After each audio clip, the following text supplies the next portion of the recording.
Welcome to What's My Age Again, a lifestyle podcast for those of us who are older than young. Hi, everyone. Hello. Hey. So we're back. Same outfits. We literally just finished recording the last episode and we fell into this conversation and just felt like I was just like, why aren't we recording this right now? Because I'm all heated about it. Like I'm like pumped. It's so good. Let's have a bitch fest. Okay. A lot of emotion about this. Yeah. We have a lot of opinions on this. So we will do our best not to stumble all over each other because we all just want to jump in. So I think this will look funny and I kind of like that, but we'll raise our hands when we feel like we need to say something. So much to Okay. say. So I started off by saying, like, I had a conversation with a girlfriend this morning and we love Marco Polos. We send each other Marco Polos. And she was like, I went to visit my family and there was an unfortunate incident on the plane, really turbulent. Her toddler threw up and she caught it with her sweater. And it was the only sweater. As one does. As one does. And it was the only long sleeve she had brought for the trip. So when she got to her family's house, she was like, yeah, I need to run to the store and get a long sleeve because it was a little bit chilly. And her mom was like, oh, I bought you a sweater. I'll lay it on your bed upstairs. So she went into the room, picks up the sweater, and it's a 2XL. First disclaimer, there's nothing wrong with wearing a 2XL. Nothing wrong with it whatsoever. Not at all. And sometimes even when you're not a 2XL size, like you want something a little bit oversized, I size stuff up all the time. Nothing wrong. I love an oversized sweatshirt. It's my fave. Or t-shirt. Yeah. However, this friend of ours is an extra small on a bloated day. So she is very petite and she is very into fitness. She's runs marathons. I mean, she's done, I think, 3 Ironman competitions, including a half Ironman when she was like 10, 11 weeks pregnant, right? She was pregnant. So physical fitness is a very important thing to her. Okay.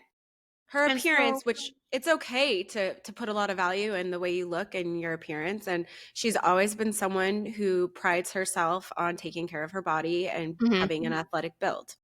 That's it. Great.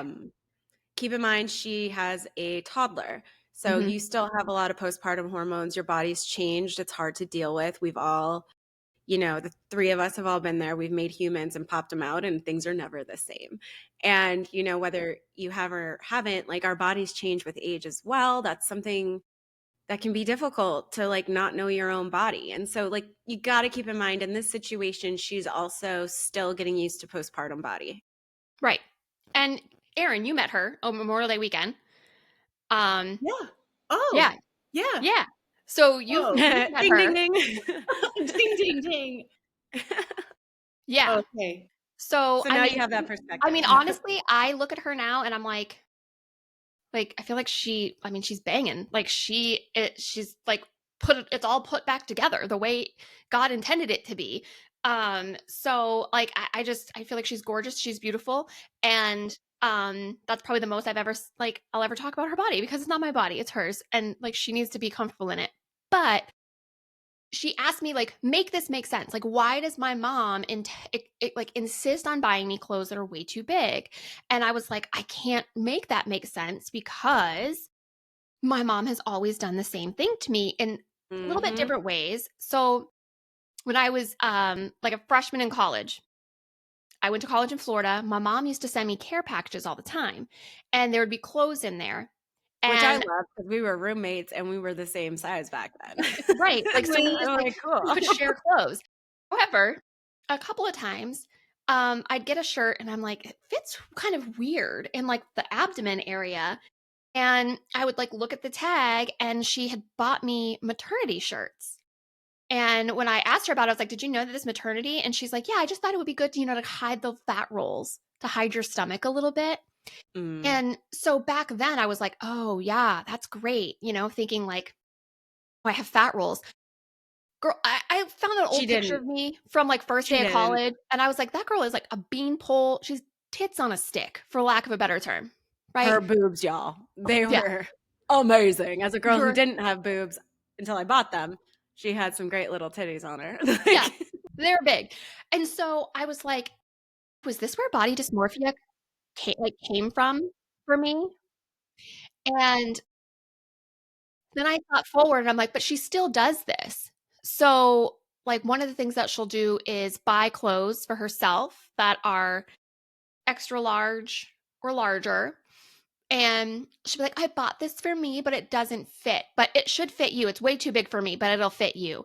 And I'll have to be like, well, no, it's too big for me too. Like, I wear, like, right now, like, I've done a lot of work on myself, and I love where I am, and I'm like a small medium 6'8" pants, and I'll have to be like, I don't wear an extra large, and I don't wear a 12, and I don't wear a 14.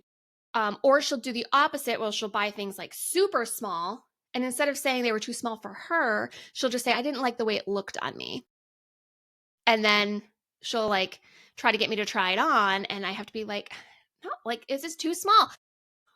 Why do you not see me the way that I am? You either see me as like huge or, and so the conversation came that, like, why do we have, like, why like, don't buy me clothes. I'm an adult. I don't need you to buy me clothes. Like, you can buy clothes for my toddler, if that's what you really want to do, because their clothes are cute. But like, Jessica and I have been friends for 28, 29 years, something like Lord. that. And we have both gone the gamut of size, right? We were both very small in high school, and we both were like, I think my highest pant size was like a 24. Yeah, mine was 22. Yeah. And again, So, nothing wrong with that. no. For me, it was a health concern. Same, Sarah Same. ended up having health concerns, and that's just facts. Yeah. So, but as we were having this conversation, I was sitting here thinking back, and I was like, Jessica, like, I have never asked you what size pants you wear. I've never asked you, like, what's your diet right now? Like, I've never made any comments about your weight that I can remember. And I've never heard you make any comments about my weight either. Like, you're looking puffy, or, like, I don't know. Like, we've just never even compliments. Like, if I send her a picture of myself in an outfit, how did this look? I mean, she'll be like, oh my gosh, you look so skinny in that outfit. It looks so good. It does this for you. It accentuates curves. Yeah. Or like, I know like I look at what it does for you or what it's not doing for you. Yeah. Or like, I know you're self-conscious about this aspect of your body. So just so you know, like, this doesn't cover it like you normally would, but I think it still looks great. Like, I don't know. I just don't understand how women, whether it be our moms or our sisters, our They feel entitled to make friends. comments. Yeah. That's what it is. People feel like if they're close to you, they're entitled. And also, I think it's like with the mothers, they feel like they made you. So they're entitled Yeah. to make comments. And like, I tell know us for what you were saying, myself. Jessica, about because you've done like an amazing transformation as well, and you're Thank you. still transforming yourself. You're still doing what makes you feel healthy. Yes. As far as like your workout routine and what foods make you feel healthy. And then you were sharing with us that like people still So have problems. I've dealt with something in kind of a different way. Like Sarah said, like, we've had quite a run of sizing. So I have been up to a size 22. I've gotten down to a size 0, had a child, been back up, like, sat in like a 4'6" for a long time. Mind you, I'm 5'2". So when I say a size 6 or a size 4, that's not bad, but still, like, medically, if you look at your BMI and everything, I was still considered overweight, but whatever. Bullshit. I know it's kind of a ridiculous scale and we shouldn't judge ourselves on it, but I'm just saying from a medical standpoint. So I started running after my divorce for mental health, just because, it's a fact that it releases endorphins in your mind that help make you happy. And I was trying to not And use happy people don't murder their husbands. Yes, I was just I love that. I love that. A little Legally Blonde for you right there. Just a moment. But I, for me, needed to get off of antidepressants because it did make me very zombie. It did kill my libido. I had no sex drive, and it was just not healthy for me and not the route I wanted to take for my life anymore. Plus, I divorced the problem that I needed them for. So that was helpful. Um, Past that, so I started running for mental health, and then I've been doing that and working out, but I never really got super heavy into weight training. And I just kind of, it's become a hobby. So like the changes in my body was more, it wasn't because I wanted to necessarily change my body. It wasn't for the outward. It was for what it was doing on the inside. So then I started weight training and making other changes and eating for my health. I deal with inflammation issues. So I just started removing. It was a lot of little changes built up over time that really everything came to fruition and really started making big changes in January when I started doing certain weight training in a ladder method, which I can explain more about that at another time. And it just changed everything. I've dropped 30 pounds since January, and I'm back to like wearing the clothing size I wore when I was at my smallest. Again, that wasn't the goal, but I just is what I am. But I have muscle definition now. I'm toner. My skin's tighter. Everything's tighter, which is awesome benefit as far as I'm happy about it. But that wasn't like my intent. So of course, people see outward. And even if it was your intent, that's okay. Right. And that's fine too. Don't get me wrong. I'm vain. Like I look in the mirror, I look at everything. I want to know what I look like. It's human nature. It's normal. And I'm not ashamed of that. Yeah. But the intention in the beginning was purely for my mental sanity. And of course, people see the outward change. They're not seeing the inward change as much. Your visuals are more impactful, right? So I'm starting to get, I've always had a plump derriere. And, I'm getting people telling me like, you've lost your butt. Like, instead of being like, wow, you've been really disciplined and look at what you've accomplished. Instead of that, I'm getting negative comments. And it's kind of like people want to just kind of, I don't know, it almost feels like they want to belittle you to build themselves up at times. So I've gotten, you need to eat a sandwich from some real negative assholes. I've gotten, a lot like, wow, how big are you right now? I'm like, which is such a weird way to ask that question. What a way to say that. Or, a lot of times, what size clothing are you wearing right now? Or didn't you just buy those shorts? Those already look big on you. And, even the ex-husband has made, it's just funny who thinks they have an opinion that matters.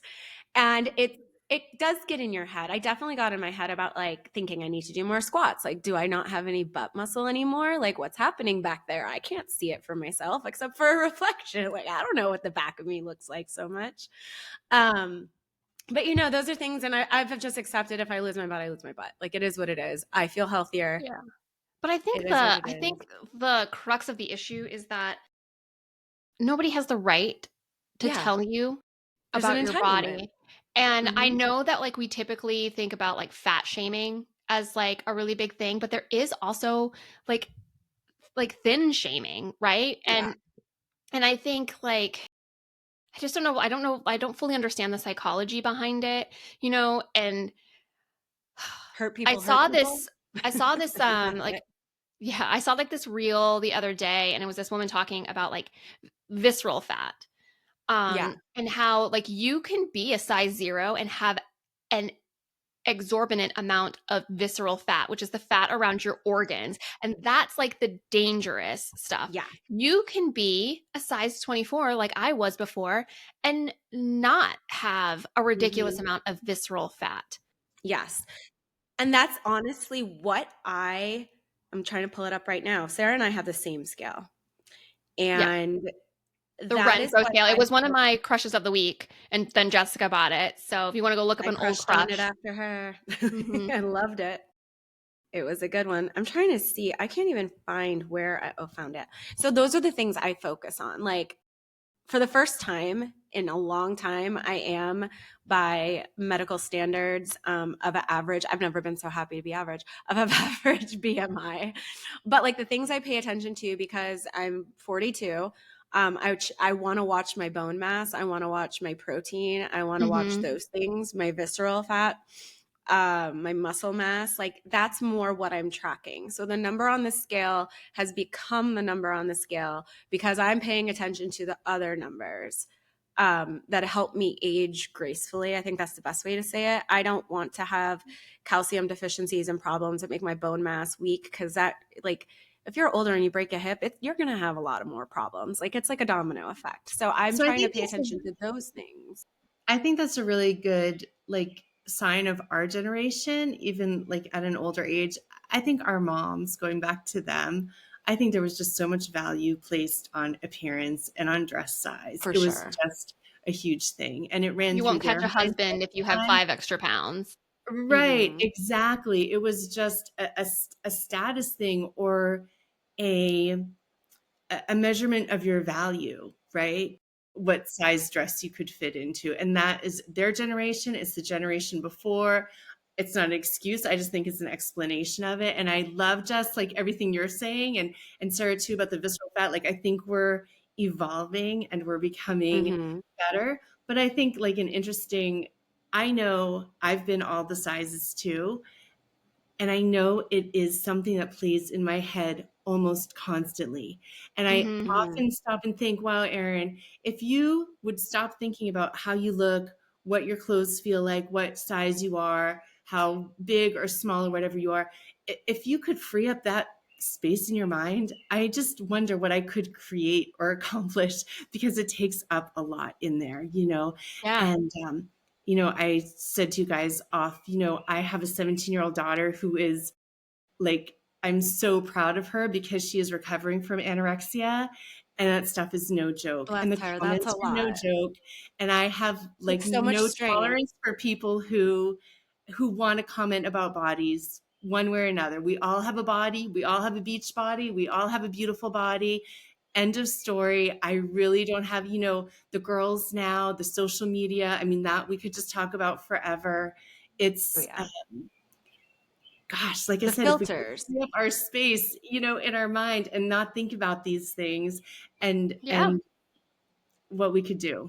Well, and I think we have a lot of conversations out there around like being sensitive around Mother's Day, because there's so many women out there with fertility issues, Mhm. Or people that have lost their mother. It might be their first Mother's Day without a or lost mother. their child, or like there's Yeah. all kinds of reasons why, like, we tend to try to be a little bit more sensitive around those topics. But eating disorders do not look the same on every body. No. They look different. They can be an under eating disorder, an overeating disorder, a binge and purge disorder. Like, they look different on everybody. And I would just hate myself if I went up to someone and was like, "Oh, you need to lose weight." And then you come to find out that this is a person who has recovered from a severe eating disorder, Mhm. and like You just triggered you them. just triggered them, you Mhm. know? Maybe they tried Um, so hard to gain that weight and to get right. to that And to place. get healthy and to like, so I have family member. I won't say how they're related to me, because then it'll 100% like expose who they are. But I have a family member that has anorexia, really, really severe, to the point of like their potassium levels were so low, like their heart could have just stopped at any moment, That's so and scary. like children had to be removed from the home in case like they found her dead one morning, was a real concern. And she's been in and out of outpatient treatment. She did inpatient treatment. This is like I think this is at least her second time, going through this. So she got healthy, and then went through divorce and became unhealthy again. And, I've seen her recently, and I mean, she's a very physically changed person. And it's sad and scary, but she's doing the best she can to People don't survive. Oh, sorry. No. I was gonna say, people don't realize, like, we put so much emphasis, and I blame social media a lot for this. We put all this emphasis on being a certain shape, and now, like, I will say society has moved more towards what's attractive, like as the Greeks once did, like curvy figure, large breasts, large bottom. There's a lot of love out there for When you softer sit down, your bodies your now, organs which is push great. forward, so you're gonna have a pooch. Like, Yeah, I mean, first of all, let me just say my stomach is flat. I have no self-conscious issues about my stomach. I like my stomach. I sit, there's still going to be some rules because guess what? Our skin has to fold or we won't be able to sit. Like I think you see pictures of influencers and different stuff. I'm like, I guarantee they sit, if they're not sitting in this specific way, Breathing. they're going to have like some skin fold over their pants. My skin will fold over my leggings when I'm working out. I give zero fucks because you know what? I have mobility. We all do. And I'm not trying to pretend I don't, like some people, but it's just like reality versus what people want to project as reality is so different and creating unhealthy standards in younger girls. And it makes me so angry that people just can't be real. Like I would love to see more people posting, this is my pose, because I know how to stand to hide things. Like this is this. And then like, man, this is what we really look like, you know, like this is reality. And then I think if we could just make marketing be realistic, I think it would solve a lot of the mental issues it's causing in women to feel they have to fit something. But it's happening to men now too. I'm watching it with my own child. The cut jawline. He always wants his jawline to look more snatched in pictures. And he'll like pose himself certain ways in pictures to look like he has a more chiseled jawline. And I'm like, what's happening? This is what's happening with the youth. This is what's happening to kids, you know, high elementary school, middle school, high school. They want to look attractive and they think that snatched jawline is going to do it. Yeah. I mean, women have been going through this for a really long time, right? I mean, my gosh, we grew up in like the 90s with the America's Next Top Model stuff where like one girl comes in and the guy can fit his hands completely around her waist and acting like that's like, oh my gosh, you're amazing. You're perfect. You're perfect. You're so good. And like, you know, we just grew up in that era that, you know, the skinnier, the more your bones showed. That was what we were sold as beauty and healthy. And it just wasn't the case. I mean, I remember watching America's Next Top Model and one of the models just like literally collapsed and passed out right in the middle. Like they're not healthy.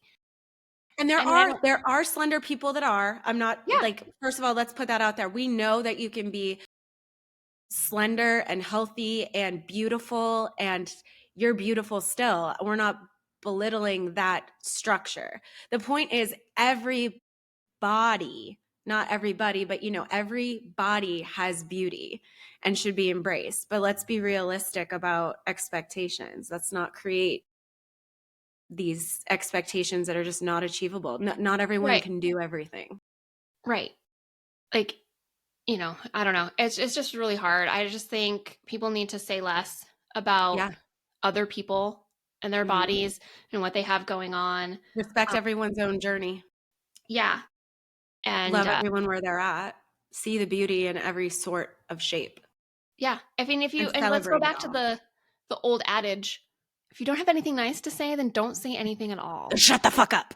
Exactly. Nobody wants to hear what you have to say, Jessica. And that's why we have a podcast, because no one wants to hear what we have to say. Exactly. So anyways, so that was just like, we digressed after finishing our last episode and we were like, you know what, let's just hit record because I think this is a conversation. Yeah, it's an important conversation to have because someone's going to hear this and they're going to feel validated and feel more comfortable with themselves, knowing that they're not the only person out there that feels like they're getting picked on. And it could be for being too thin or losing weight or gaining weight. And it's okay. Like sometimes you do want to gain weight. I know right now I'd like my ass to get bigger because I am self-conscious now that it's missing. So and maybe not every person who says something like, hey, you look like you've lost weight. Hey, you look like you've lost your butt. Hey, you look like you've gained your butt. Maybe not every person is also intending bad, but I do think it's important for us to be aware that saying those things is harmful and unnecessary. Yeah. I mean, don't get me wrong. I'm still going to be like, Sarah, that ass though. It look good in them jeans, girl. Like I'm going to say stuff like that. I'm going to sexually harass you, but. Right. But I had like someone come up to me and be like, so where are we going? And I didn't know what they were talking about. I was like, walking over there. They're like, no, like how much more weight are you going to lose? And I was like, as much as I want. I don't know. Yeah, right. I was going to say, like, how did that make you feel? Because I know how that makes me feel. But it just made me feel a little bit like, Do I not look good? You know, like it just makes you kind of stop and question and think, you know. I mean, one of the other things too is, and again, like this episode could go on forever. I mean, I'm wearing my hair curly right now. I very love it curly. rarely It's wear my my hair favorite. curly because when I was like 16, 17, after the first time I flat ironed my hair, my mom told me that my curly hair makes my face look fat.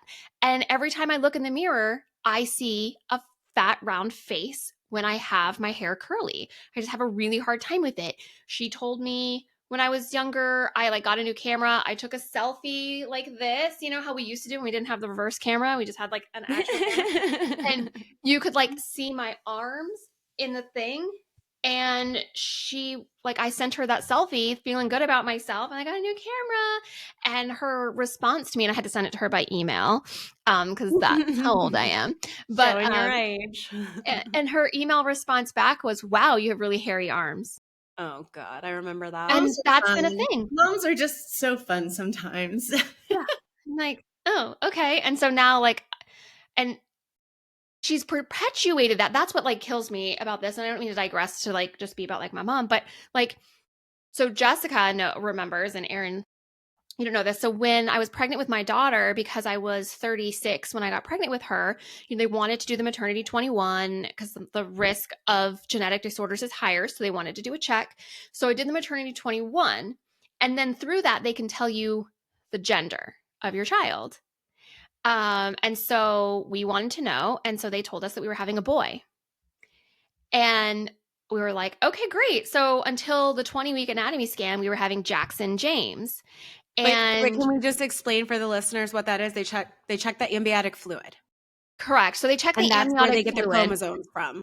And if they detect male chromosomes, that means that you're having a boy, because as a female, I wouldn't have male chromosomes. And so when we went to the 20-week anatomy scan, it was very, very clear that that was not a boy. Like she was doing the splits in there, and Vagina for days. Yeah, this like, is a girl. Smooth. And so then we had to go through genetic counseling because the test originally came back male.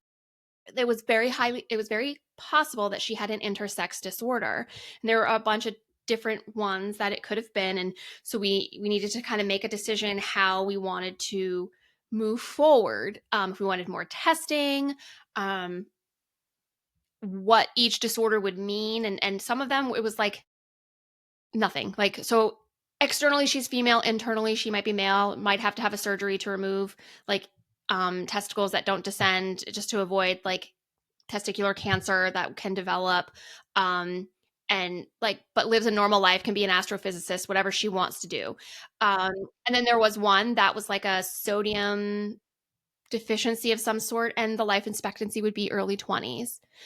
So it could have been really serious. And so I remember like calling and talking to my mom and explaining what we had just found out and explaining all the things. And she says, well, she obviously got that from you because like you must have a lot of testosterone because you always have had really hairy arms. Like, and I'm what just the like, actual fuck? yeah. I'm like, why did we need to say that in this moment where I'm like concerned that my kid could have like a disorder that will shorten her lifespan? And you are going to focus on the fact that like, well, you know, you're very hairy, so you are obviously probably have male chromosomes, like you're probably a man. So anyways, spoiler alert, she's perfectly healthy, and we probably fun and adorable and everything. Yes, we probably, because we did use fertility medication, we probably had a male twin that vanished prior to week 10. She probably ate it in the womb. Let's be honest. She's Probably. a savage girl. Yeah, she ate her you know. twin. And So I'm proud to know her. yes, Same, survival of the fittest. same. But yeah, so she's perfectly happy, healthy. They redid the blood test and it came back female. So Yeah, girl. all girl, and she's fine. And if she wasn't, we were going to deal with it. We were going to be fine. I just don't understand why you want to see things about my body. Moms are fun. It's like, I guess And- what we can do is like learn and love and accept them and do better. Not going become forward. them. Do Yeah, it, but right, do I'm like- better for the next generation. Yeah, and I'm hyper vigilant about it now because, like, especially when my daughter was younger, she's 3 now, so she wasn't that much younger, like, she's only been on this earth for 3 She years, hasn't gotten much younger. Yeah. but, like, my mom, like, saying, like, "Oh, she's got really big feet," and saying it in front of her and having to be like, We don't. "No, We don't. You We don't she just have to has." don't talk comment on about my daughter's bodies. We body. just don't talk Yeah, about bodies. We don't. Yeah. yeah, We don't. and then I just being there, like, she has Unless it's perfect feet, positive, they let and her say it. walk, they help her balance, like, and I mean, I mean, probably at least once or twice a week, I go through all her body parts with her, and I'm like, "Do you love these toes?" And she'd be like, "Yes, me too. Do you love this nose?" And, like, we just, like, do body positivity things, like, "You love these ears, they help you hear." Like, I don't know. I mean, I it's hate the it. least of it, and it's wrong. But especially saying that about something you can't change, the shape of Yeah. your feet. Right. There's literally nothing you can do about the shape of your feet. So to even comment on that, Oh yeah, for sure. I know one thing that really bothered me, and Nyla's not even mine, but I love her like she is, right? Um, you called me like my mom literally asked me if I'm concerned about how much Nyla eats, that she's gonna ugh, get overweight. I'm like, she's a baby. She's a toddler. She's growing. Like, you know what? Try having an 11-year-old boy. They never stop eating. They never do. They sleep, they eat, they game, repeat. Like that's where we're at. But I would never, like we talk about portion control, and I will never tell him he can't eat something, but it's turning to fruit after a certain point because we want to Right. make healthy Healthy choices. snack choices. And But like I'm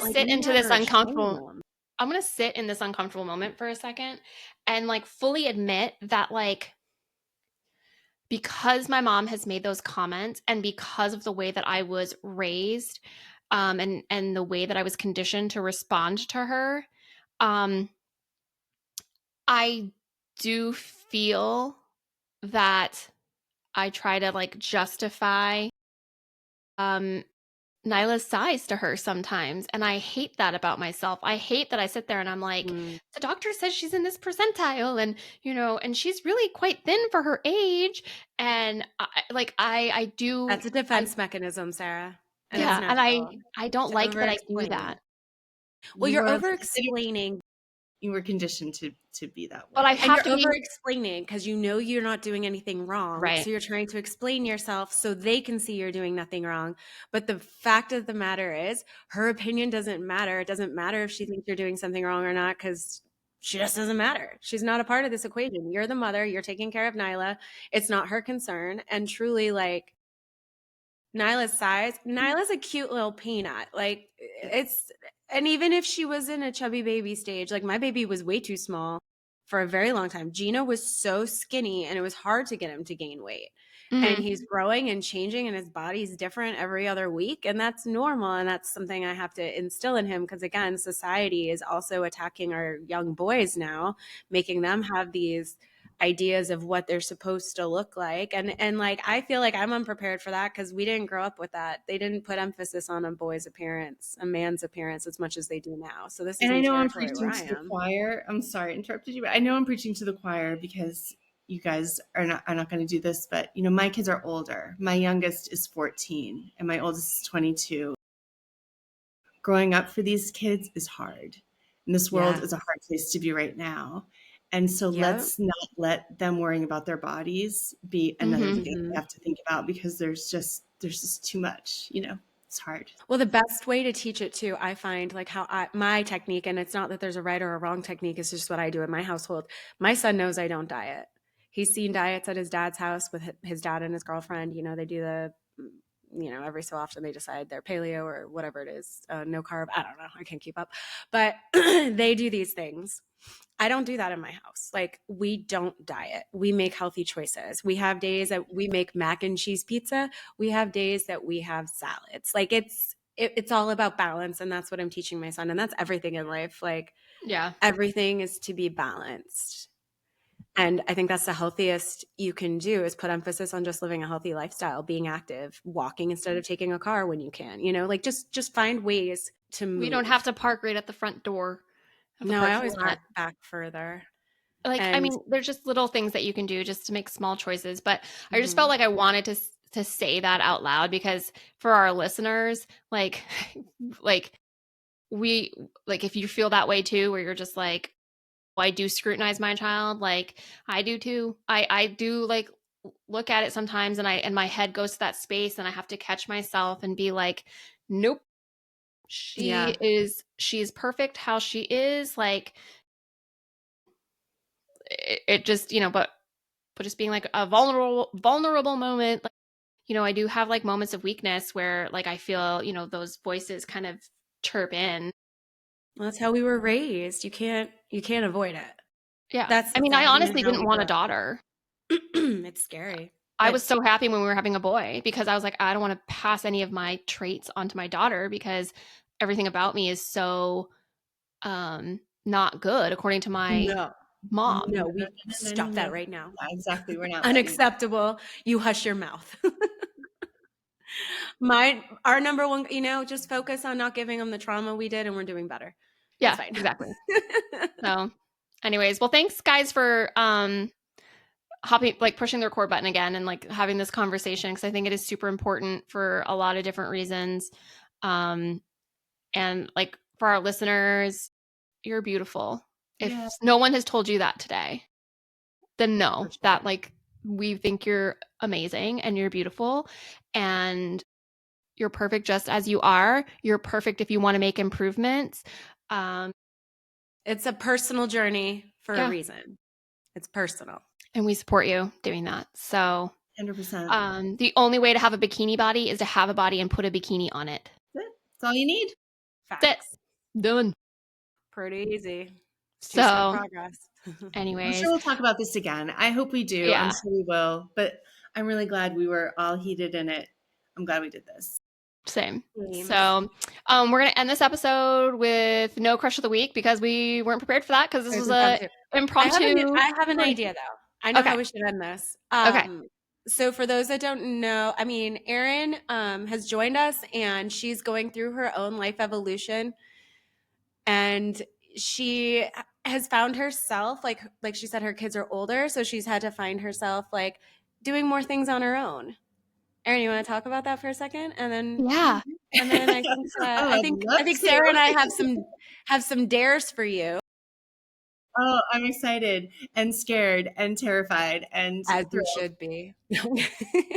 Yes, I am at a part of my life where I have a lot going on, a lot of fun and a lot of scary things going on. But one of the things I'm going through right now is the completion of a marriage. So I am finding my day-to-day life to be different than it has been the last 28 years.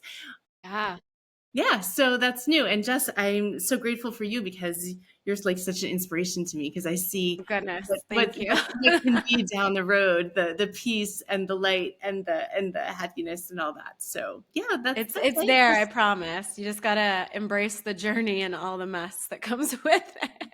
Trust the process. That's what I'm in right now. So I'm hanging on to you for the hope and the bright light down the road. Yeah. But I think a big important part of that growth in this journey for you as you learn your new normal is to embrace the uncomfortable. Yeah. And so, you're learning to do more on your own. You're learning to find your own like space separate from just being a wife and a mom. And who you are, what you like. Yeah. 28 years is a really long time. How do you like it, girl? Everything. It's like a blank slate, and it's like exciting and terrifying at the same time. Yeah. So with that, Sarah and I would like to challenge you. Dun, dun, dun. Go to a bar by yourself, have a drink, talk to strangers, and document the experience for us. And we're going to talk about it next time. So I have like a week to do this. Yes. Go to a bar. And if you have to do it multiple times, we support you. Yeah. I mean, go as many times as you need for it to become comfortable. Yeah. I mean, I think one is good. One is good. Okay. That's our crush of the week is Erin going to a bar by herself. Yeah.